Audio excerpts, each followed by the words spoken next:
petak je na večer, ja sam Luki rekla prije par dana kad me znao da li ću biti gost na njegovom koncertu, ja sam bila bezobrazna.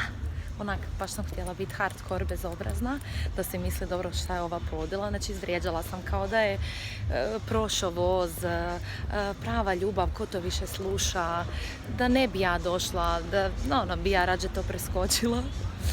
Ali sam lijepo u to cijelo vrijeme iskombinirala da ga dođem iznenaditi i nadam se da mu niko se nije izlajao.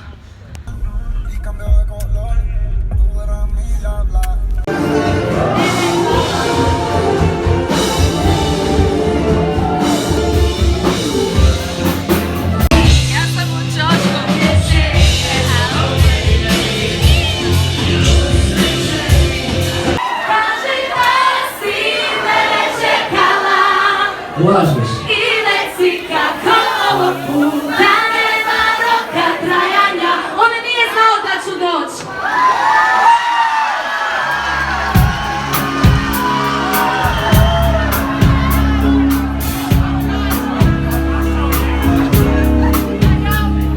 Znači prije par dana mi je poslala toliko odvratnu poruku